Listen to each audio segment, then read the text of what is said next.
Lately, I've been focusing on the important things in life, things like graham crackers and vanilla wafers, and now it's ice cream sandwiches. Yeah, I know it's fattening, but spring's just around the corner. I'll work it off. And it wasn't until I made these that I realized just how little taste the actual ice cream wafers have in them. These cookies are excellent. They taste like brownies, and I wouldn't say these taste just like ice cream sandwiches that you buy. I'd say they taste better. And this isn't the first recipe I've tried. I tried another one, and it tasted like cocoa flavored slate. These are real good, and even if you don't want to make ice cream sandwiches, be sure to give this cookie recipe a try. They taste like brownies. They're real good. So here's how I did it, and I got this recipe from a website called Smitten Kitchen, and I only used half a recipe, and it made 11 ice cream sandwiches, and I can't imagine anybody would want to make more than that at one time. So I'm going to put the ingredients for half a recipe in the description box.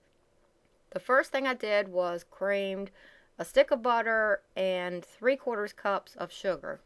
Then I added 1 egg and half a teaspoon of vanilla and mixed that together thoroughly. Then I added a 1/3 cup of cocoa and mixed that all in well. In another bowl, I mixed together 1½ cups of white lily all-purpose flour, 1/8 teaspoon of salt, 1/4 teaspoon of baking powder. And I mixed that all together thoroughly.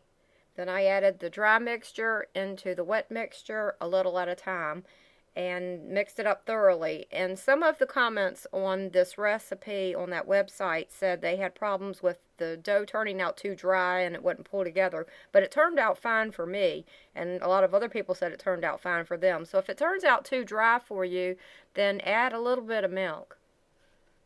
You're supposed to refrigerate this for an hour, but I didn't. I found it's easier for me to work with a rolling pin if it's not refrigerated. So I poured the dough onto a floured surface and rolled it out to 1/4 inch thick. Then I cut out the dough with a large biscuit cutter, and someone said that if you wanted a real crisp definition to your cutouts, to make sure that the dough was well refrigerated. Then I poked holes in the top with a bamboo skewer, and I don't know if this is even necessary, but it wouldn't look right without it. And don't worry about any flour on the cookies because that ends up baking off of them. Then I baked them at 350 on a greased cookie sheet for 9 minutes. Cool the cookies on a wire rack. Now for the tricky part. Be sure that you are well organized and set up so that you can do this very fast because that ice cream melts quickly. I cut ice cream into slices, and then I cut circles out of the ice cream with a biscuit cutter and then sandwiched them together. I put the scraps of the ice cream into little cups and put them back in the freezer. And as I would make these, I would put the sandwiches in the freezer as fast as I could.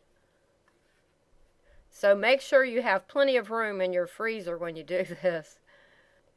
To cut down on the scrap, I ended up cutting half circles out of the extra big pieces there and putting them on the cookies.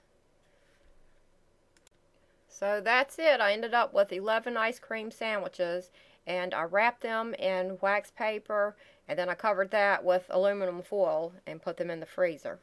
So that's how I made ice cream sandwiches. These cookies end up just the right texture. They're not too hard and they're not too soft. Hope it helps.